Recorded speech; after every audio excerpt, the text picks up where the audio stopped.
Sumainyo ang kapayapaan ng Panginoon ngayong oras na ito, mga kapatid, mga kababayan, at lahat ng mga taga-subaybay ng palatuntunang ito ang dating daan.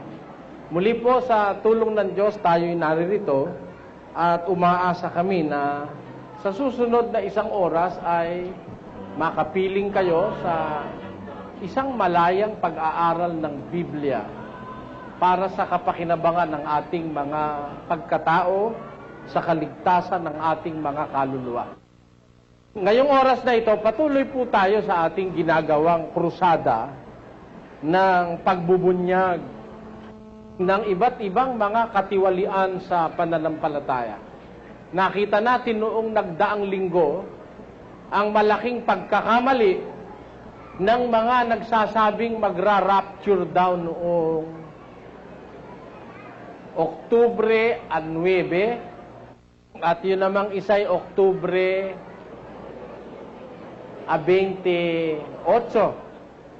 Yan lumabas po sa pangyayari at sa pamamagitan ng Biblia na yung mga taong yung mga bulaan, mga sinungaling, mga mangangaral na panggagalingan ng pagkaligaw kung hindi tayo ganap na mabibigyan ng karapatang o karapat-dapat na impormasyon sa mga salita ng Diyos sa Biblia. Kaya ngayon pong oras na ito, mga kababayan, ay minagaling naming sa tulong ng Diyos ay ipaglingkod sa inyo muli ang isang paksa ng pag-aaral na may kinalaman sa mga nagaganap na ito sa ating panahon. Alam nyo, kung ating iisipin, isa lang naman ang ugat niyan, lahat na yan eh. Yang hula-hulang mali, yang pag-aaral ng pangangaral na mali, pagbibigay ng maling pag-asa sa mga tao, malaking perwisyo sa sosyedad yan. Alam niyo sa Korea, napakaraming nagbenta ng ari-arian. At pagkatapos nagsasayawan doon at dadating na ang Panginoon Kristo eh. Sa ganap ikang alas 11, dadating na. Sayawan ng sayawan, wala na silang pakialam sa mundo. Pati mga inhinyero, pati mga arkitekto, pati mga doktor, sayawan ng sayawan doon. Miski rito sa may, LDP building ba yun? Dito sa may Quezon City, yung mga nakumbirti nilang mga Pilipino. Ngayon, meron ding mga kababayan tayo na nagbenta raw nung kanilang pag-aari dahil nga naniwala silang yung rapture ay noong 28 at noong 9. Sabagay, hindi na po bago yan sa mga born again daw sila eh. Bakit? Noong 1988 meron ding grupo ng born again na nagsabing March 1988 daw ang rapture. Pare-parehong napatunayang mali ang mga bagay na yan. Ngayon, iisa po ang pinanggagalingan yan, mga kababayan. Yung pagkakaligaw, yung pagkakaturo ng mali sa mga tao, ang pinanggagalingan yan ang ugat yung mangangaral. At yan ang sinasabi ng ating Panginoong Hesus dito sa Mateo. Pakinggan nyo't gusto kong basahin sandali itong talatang. Alam na ninyo ang talatang ito. Sasariwain lang natin sa pagtuturo ng kasulatan. Ganito ang sinasabi. At sumagot si Hesus at sinabi sa kanila, mag-ingat kayo na huwag kayong mailigaw ni numan. Hindi naman natin pala masisisi si Kristo eh. May pauna siya eh. Mag-ingat ang wika kayo na huwag kayong mailigaw ni numan. Bakit? Sapagkat marami ang magsisiparito sa aking pangalan na magsasabi, ako ang Kristo, at ililigaw ang marami. Kita nyo?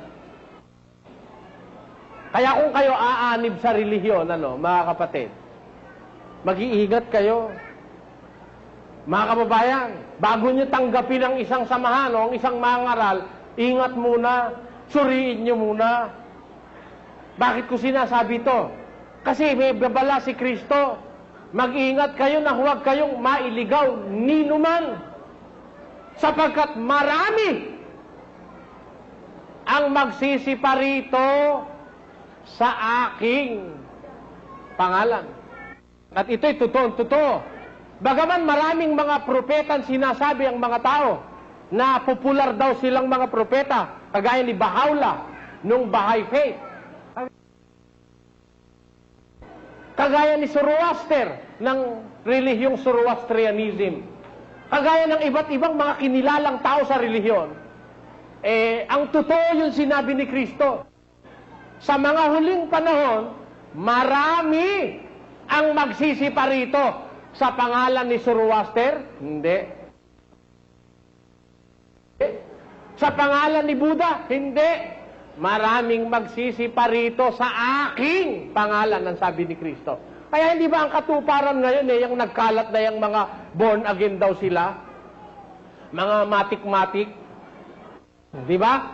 Ang lahat na yan, ang daladala, hindi pangalan ni Buddha, kundi pangalan ni Kristo. Katuparan nung sinabi ni Kristo, marami ang magsisiparito sa aking pangalan at magsasabi na ako ang Kristo at ililigaw ang marami. Kaya sa panahong ito, mas marami ang ligaw kaysa sa totoo. Mas marami ang naililigaw kaysa sa naitutunsun sa tamang landas ng katwiran. Yan ang senaryo sa ating panahon. Ba't hindi mo sasabihin marami naililigaw? Biro mo. May daladalang panyo. Mahalaga yung kayang panyo. Yung isa naman, walang panyo. Yun, saan mo pinagkuha yun? Asa sa Biblia yun? Wala yun eh. Kaya sabi ko, ligaw na ligaw. Sasayawan eh. Oh? Sasayawan. Samantalang sa Biblia, doon sa panahong Kristiyano, wala namang mababasang yung mga Kristiyano nagsayawat ng rock and roll pa eh. Wala nun eh. O, wala nun. Saan kayo makakakita sa Biblia? Mga Kristiyano nag-rock and roll. Ha? May combo. Ha? Pagkatapos kalahating oras, puro awit at yung salita ng Diyos 15 minutos na lang kung pag-aralan.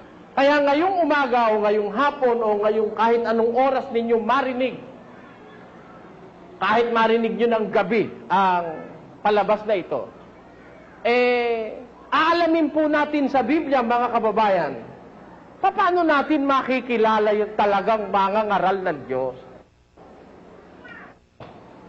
Paano po natin siya madidiwaan? Aalamin natin sa Biblia, mga kapatid, para huwag tayong madaya. Aalamin natin ng mga pamantayan ng Diyos na nagpapakilala sa atin kung ang mangangaral ay sa Diyos o kung ang mangangaral ay hindi sa Diyos. Ngayon, para ito'y magliwanag sa atin, umpisahan natin ang pagsisiyasat sa pamamagitan ng paglagay natin sa isang kalagayang tayo'y para tayo inosente, walang alam. Tatanong tayo sa Diyos, sasagutan Diyos. Yung isinagot ng Diyos, yun ang tama, yun ang totoo, yun ang atin tatanggapin. Umpisahan natin ang pagtatanong sa Diyos. Panginoon, may paraan ba para makita namin yung mangangaral na sa Diyos? Baka naman wala na kaming pag-asang makakita ng sa Diyos dahil puro sa Diyos na lahat ito eh. Wala naman tumindig na hindi sa Diyos. Sabi ni Joseph Smith noong 1820, ako ang sugo ng Diyos. Dahil kinausap ako ng Diyos doon sa gitna ng kakahuyan at tinanong ko siya, ang sabi ni Joseph Smith, I asked the personage that is before me, who of this religion I am going to join. But he answered to me and said, you shall join none of them, because all of them are abomination in my sight. Ayun. Yun ang sabi ng Diyos kay Joseph Smith. Wala kayo kang aaniban dyan, dahil lahat kayo mga mali. Kaya ang sabi ng Diyos, I have a work for you to do. Ayun. Pupunta ka dun sa bundok ng Kumora. May makikita ka ron na mga gintong papel. Ha? Ano matawag dun? Sa golden plates.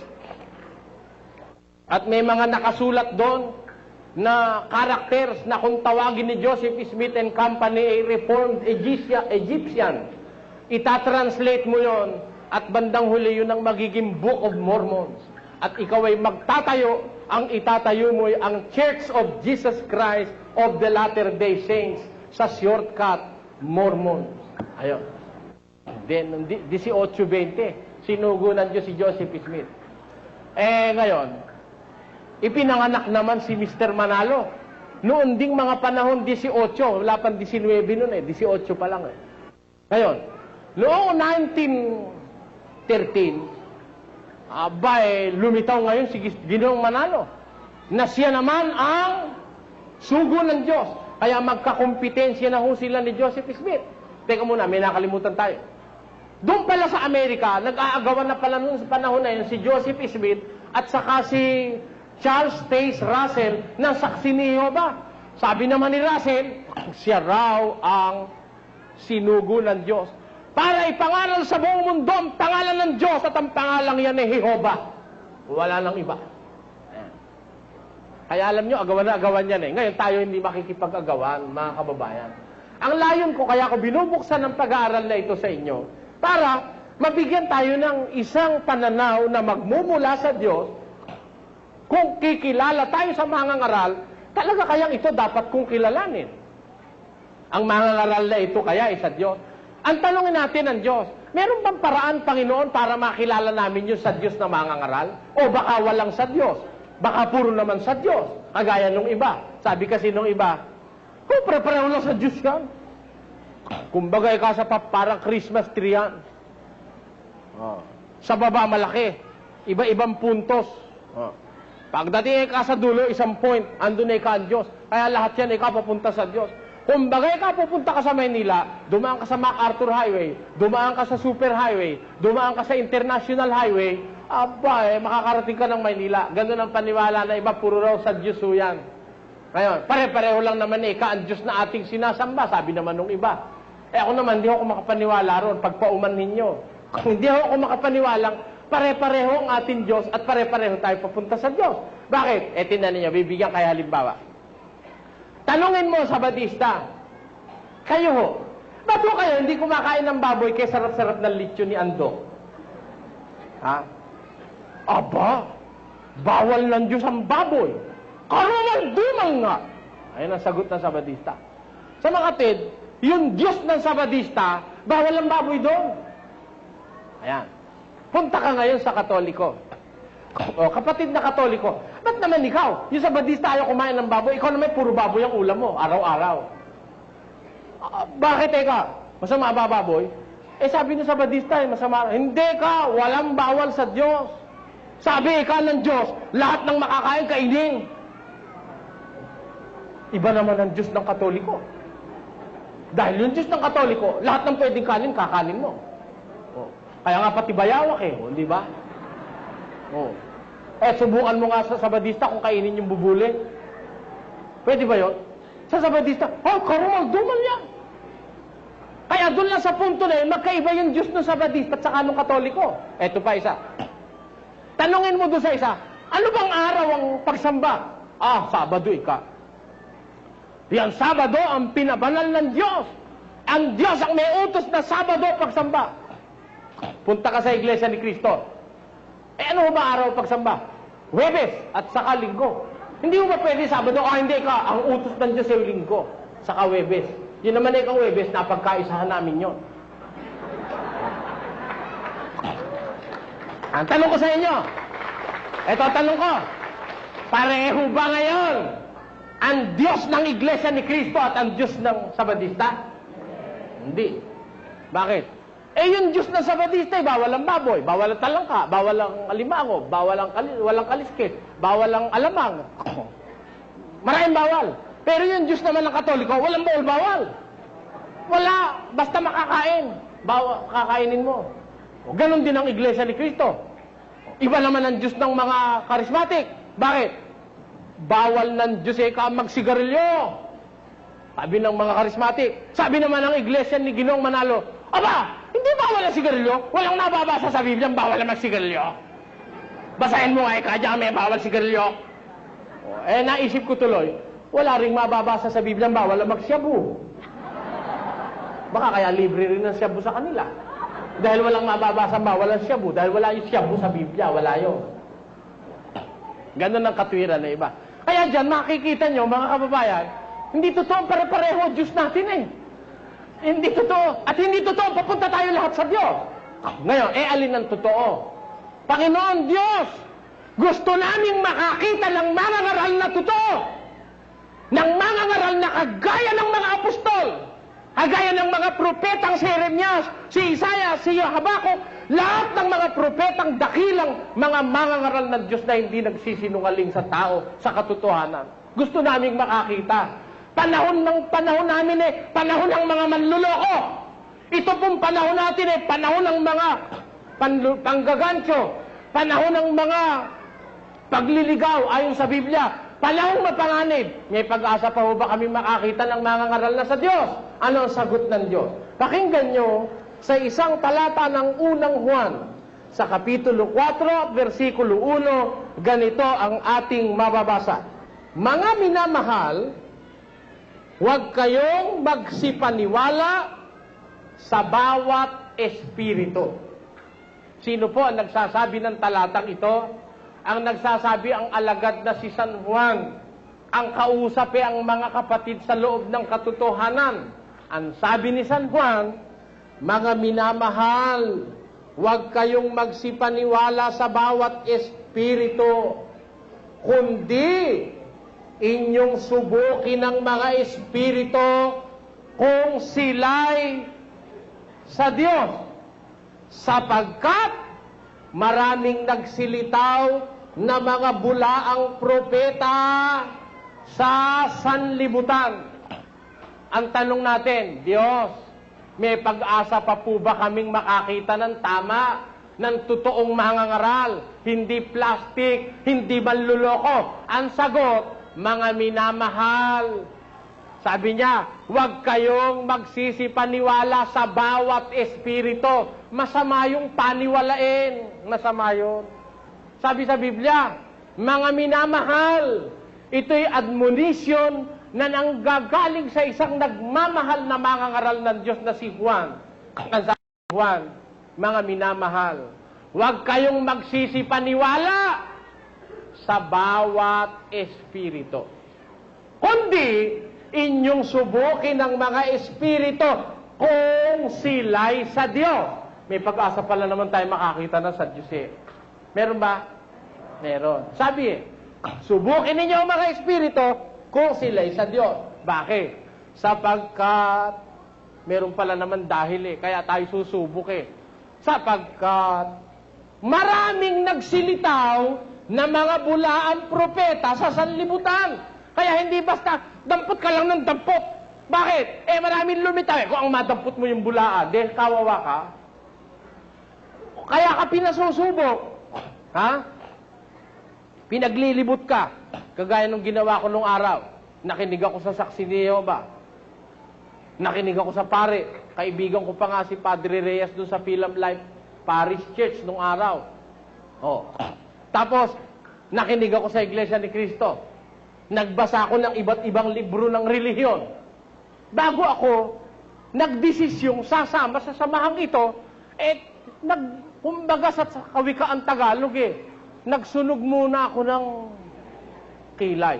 Kaya ako naman sinabi kawikaan Tagalog, hindi pwede sa English yon. Kasi yung araw, tinanong ko yung lola ko, Lola, bakit ba ako nagsusunog ng kilay? Bakit ba kailangan mo para ka matuto, susunugin mo pa kilay mo? Hindi, kaganito kayo apo. Nung araw dito sa ating bansa, walang ilaw kundi yung kingke. Yung sa Kapampangan paritan. Sa Tagalog gasera yata ang tawag doon. Na maliit na ilaw na kukuti-kutitap sa gabi. Pag ikaw nag-aaral nung kailangan idikit mo yung binabasa mo doon sa ilaw at pati ikaw didikit. Kaya kung minsan sa kadidikit mo, hindi mo napapansin, sa kababasa mo, sunog na pala yung kilay mo. Ayon. Ganun pala kahulugan nung nagsusunog ng kilay. Ngayon, bakit kailangang magsunog ka ng kilay sa pag-aaral sa relihiyon? Kung yung nag-aaral ng abugasya, nagsusunog ng kilay, kung minsan pagka mahaba ang balbas at bigoti, pati bigoti at balbas nasusunog. Para lang matuto ng pagkaabugasya, lalo naman sa relihiyon. lahat ng pwedeng sunugin, sunugin natin para lang tayo matuto ng relihiyon. Bakit? Sabi ng Biblia, huwag kayong magsisipaniwala sa bawat espiritu, kundi niyong subukin ang mga espiritu kung sila'y sa Diyos, sapagkat maraming nagsilitaw na mga bulaang propeta sa sanlibutan. Maraming mga sinungaling ngayon. Bakit hindi sinungaling? O, tinan ninyo kung di sinungaling. Biro mo, Trinitarian ka. Yung isa naman oneness. Pinababayaan mo sumamba yung oneness dun sa Trinitarian, at yun naman Trinitarian, pinababayaan sumamba yung membro niya sa oneness. Eh di kumbaga sa babae, nagpapalitan kayo niya ng asawa at nagkaapiran kayo niyan. Bakit? Sabi, kung talagang yun mali, hindi ka dapat makisama ron. Tama? Kung yun hindi tama, hindi ka dapat magkaroon ng bahagi ron. Pakinggan nyo. Sa isang talata ng 2 Korinto. Kaya kayo nakakahalata. Pinamimigay kayo ng pastor nyo. Pwede rin kayo makinig doon. Kaya lang, yung abuloy nyo, yun lang ang huwag niya ipamimigay. Dito nyo ikaibibigay sa Mother Church. Halatang halata, ang motibo'y sa lapi. Pakinggan nyo. Sabi ni San Pablo sa 2 Korinto 6:14. Huwag kayong makipamatok ng kabilan sa mga hindi nagsisisampalataya. Bawal o hindi? Ulitin ko. Huwag kayong makipamatok ng kabilan sa mga di nagsisisampalataya. Sapagkat, anong pakikisama mayroon ang katwiran at kalikuan? O anong pakikisama mayroon ang kaliwanagan sa kadiliman? O anong pakikipagkasundo mayroon si Kristo kay Belial? O anong bahagi mayroon ng sumasampalataya sa mga di sumasampalataya? Kita nyo, bawal ng Diyos yun na yung mali, sasamahan mo.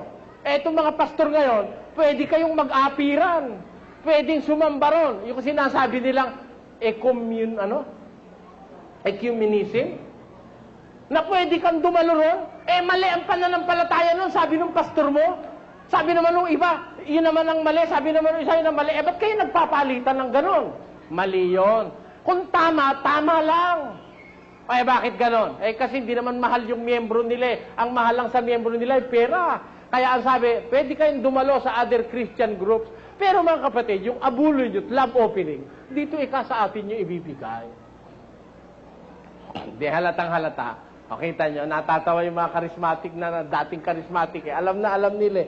Si kapatid na Navarro, close up mo nga, charismatic yan alam na alam niya yung stroke ng mga pinanggalingan nila Ayan, si kapatid na Navarro, na isang biktima niyang mga matik-matik na yan.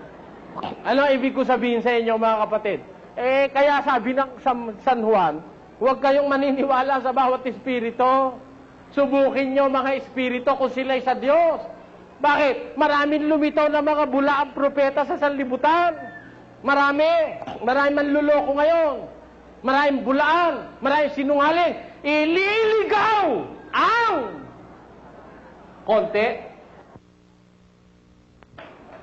Ilan na ililigaw? Ililigaw ang marami. Kaya yung marami ngayon, tiyak na tiyak ko mga kapatid. O sige, gusto nyo, tawagin nyo lahat ng pastor na yun Patutunayan ko, ang ligaw mas marami kaysa sa hindi. Kaya para wag maligaw ang marami, ito naman ngayon ang palatuntunang ang dating daan. Sa aming krusada, na ipahayag sa tao, maging well-informed ang tao tungkol sa pasikot-sikot ng mga pananampalataya sa ating panahon sa pamamagitan ng kasulatan. Kaya alamin natin, meron ba tayong pagkakataong makakita ng totoo? Sabi ng Diyos, subukin nyo lahat ng bagay. Sabi niya, huwag kayong magsisipaniwala sa bawat espiritu. Subukin ninyong mga espiritu kung sila'y sa Diyos. O meron sa Diyos. Meron sa Diyos. Kaya lang, yung mga sa Diyos na yon, nasa gitna ng maraming mga bulaang propeta. Mas marami yung bulaan. Mas marami manluloko. Mas marami yung manliligaw. Mas marami yung manghuhot-hot. Mas marami ang mga plastic, mga mapagpaimbabaw na kagaya ng mga eskribas at pariseo nung araw. Mas marami yon. Kaya pag hindi ka mag-iingat, malamang-lamang ang mapuntahan mo yon. Yung iglesia ng mga plastic na umiiyak na wala naman luha. Mga kapatid. Para nakakain ng kamyas na walang asin. Kaya asim-asim ng pagmumukha, wala namang luha. Yon ang naituro niyang mga pastor na yan na mga pag-aartista sa kanilang mga miyembro. Ako po'y pinagpala ng ating Panginoon. Hallelujah! Amen! Ano ang pagpapala sa akin? Dati akong sabungiro, lasinggo, babairo. Ngayon mabait na ako. Mabait na raw siya. Halinga. Kaya totoo itong amin. Dahil ako'y pinagaling ng Diyos. Ang tanong ko sa'yo, pinagaling ka ba o hindi ka gumaling? Kasi nasa Biblia, sabi ni Kristo dun sa babae, Thou art made whole. Pinagaling ka.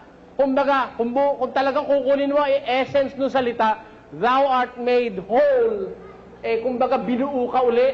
Nag-undergo ka ng renovation. You are made whole. Ngayon gumaling yung hika.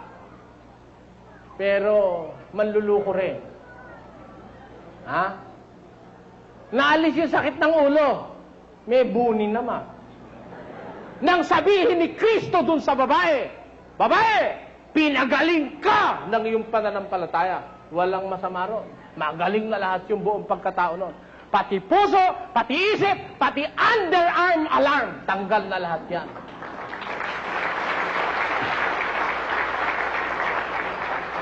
Mga Eri, gumaling daw yung hika niya, may bunin naman siya. Pero sumasampalataya pa rin.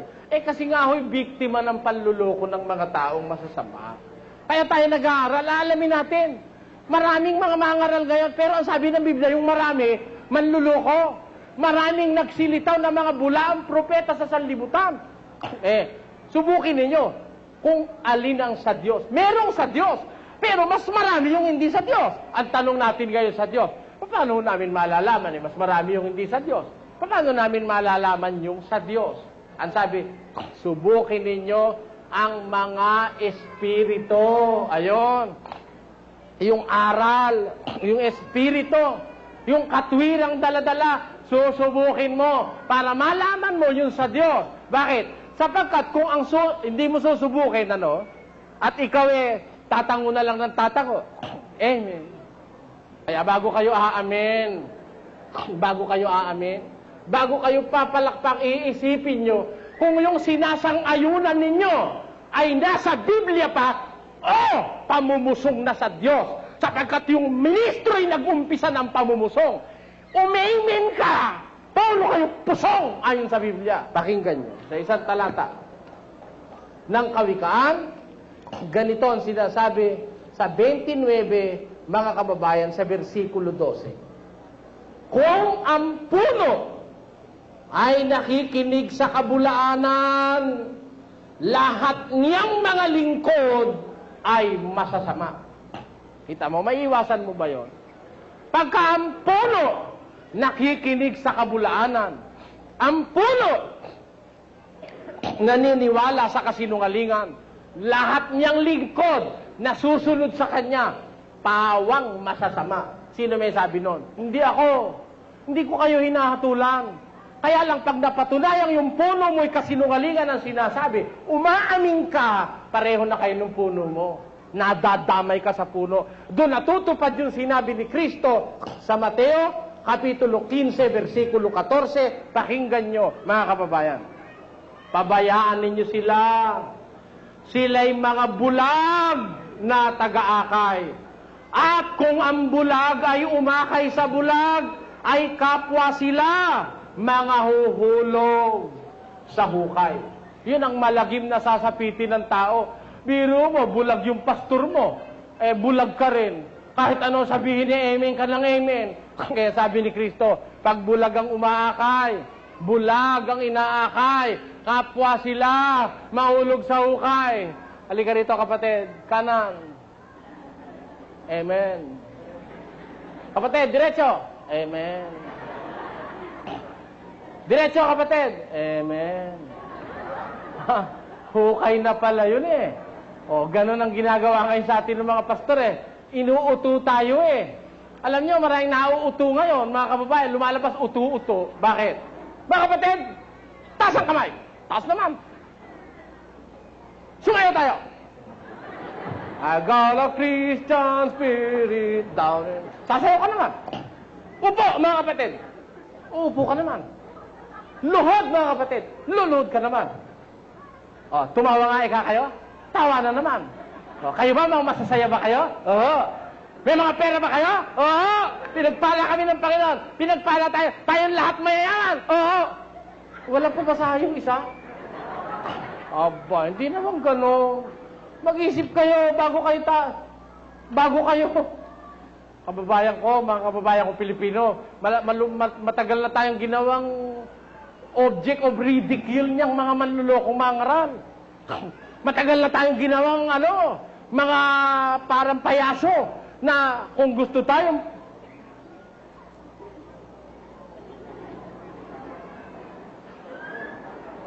sunod naman tayo. Gusto tayong wisikan, wisikan tayo, pwede. Gusto tayong pabangunin, pababangunin tayo. Gusto tayong paupuin, paupuin tayo. Huwag ganon. Huwag kayong basta-basta susunod na susunod.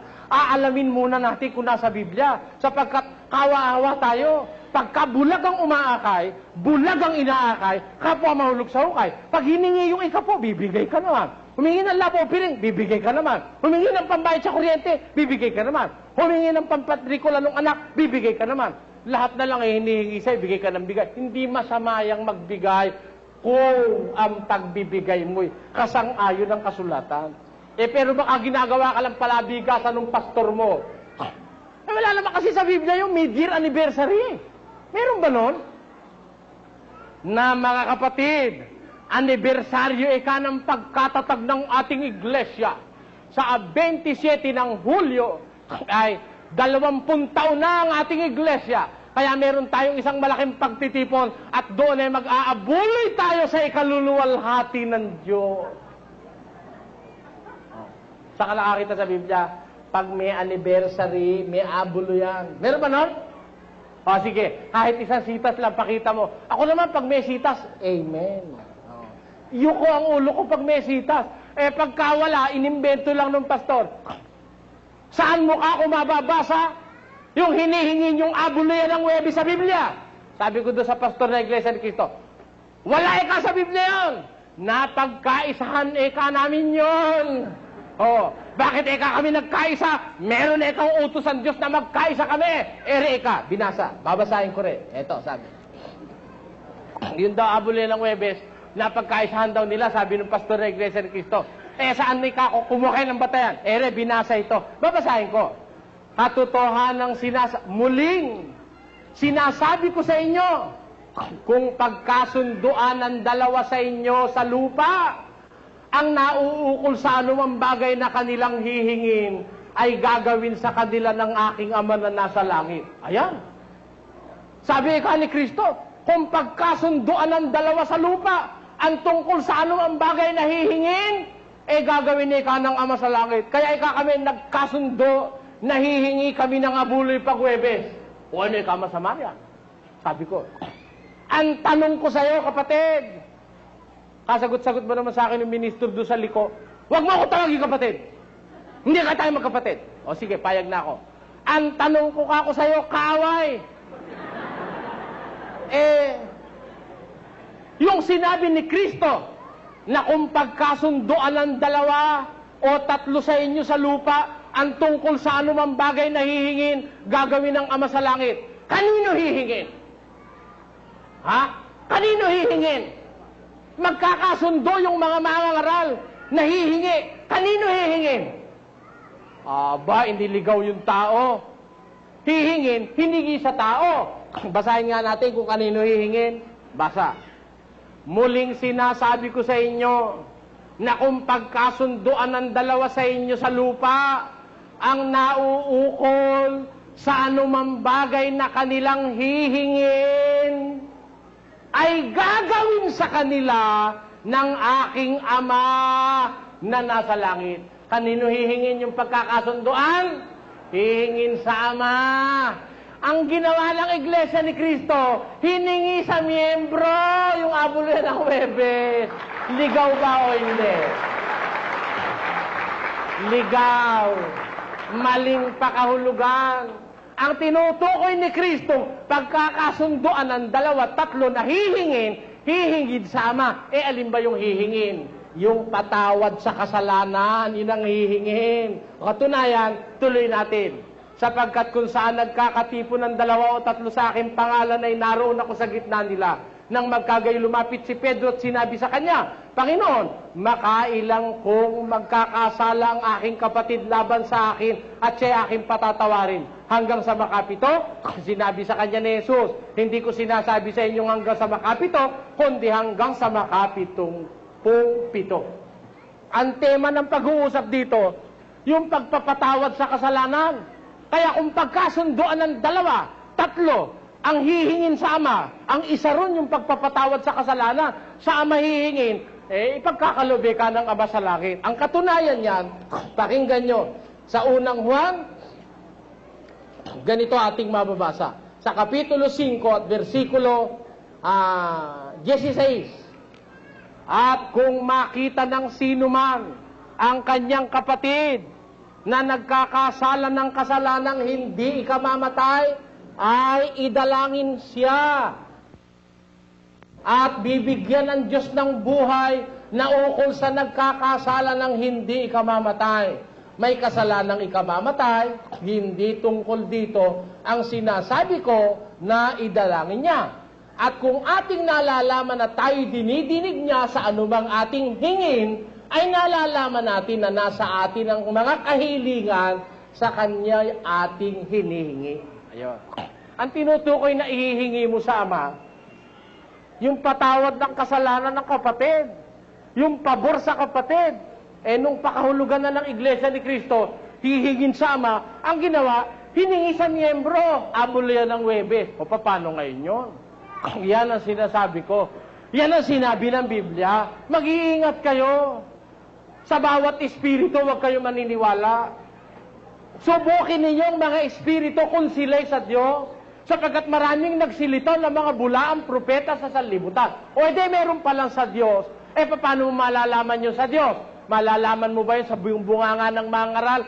Kahit sino tumayo riyan, siya raw sa Diyos Tanungin natin ang Diyos. Panginoon namin Diyos, sabi mo maraming bulaan, pero meron ding sa Diyos. Paano namin makikilala yun sa Diyos? Pakinggan niyo.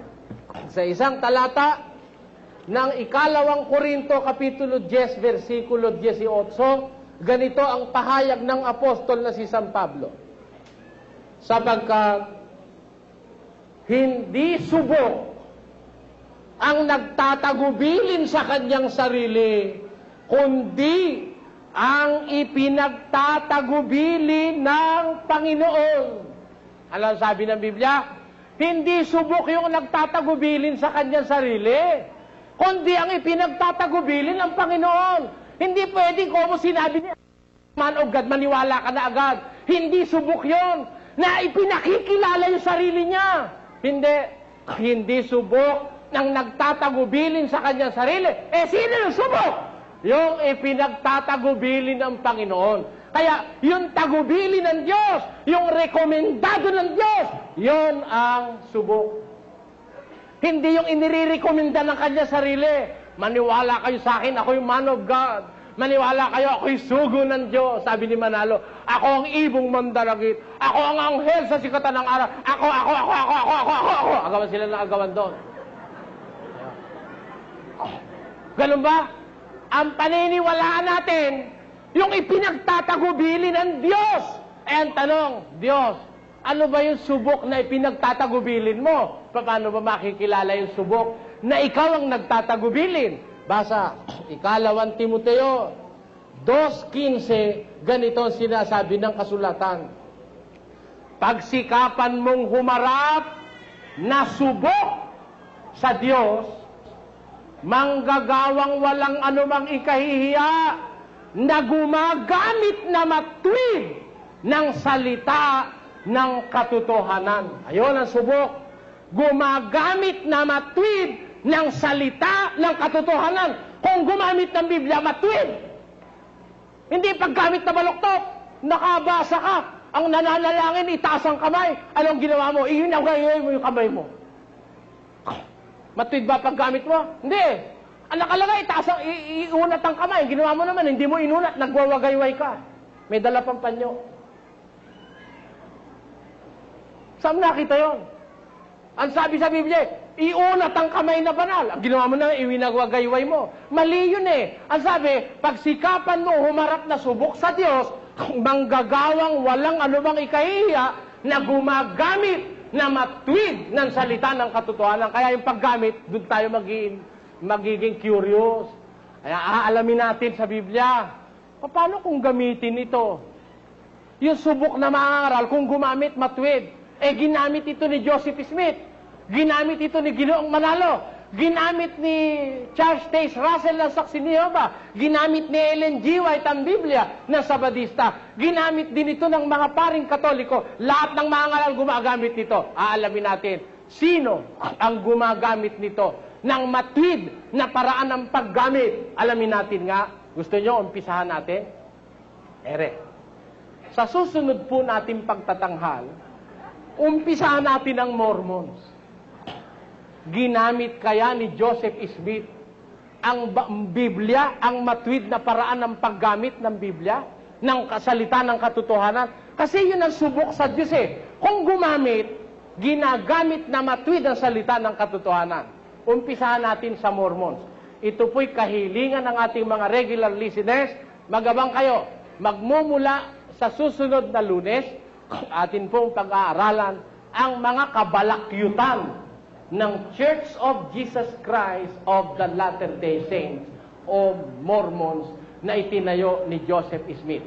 Pagkatapos, pagsusunod-sunurin natin yung iba't ibang mga ngaral na yan para tayo makasang-ayon sa Biblia na ang utos ng Biblia, subukin ang bawat espiritu kung sila'y sa Diyos. Wala tayong layong masama. Ang layo natin sumunod sa Diyos na subukin ang mga espiritu kung sila'y sa Diyos. Aalamin natin sa pagtuturo ng kasulatan.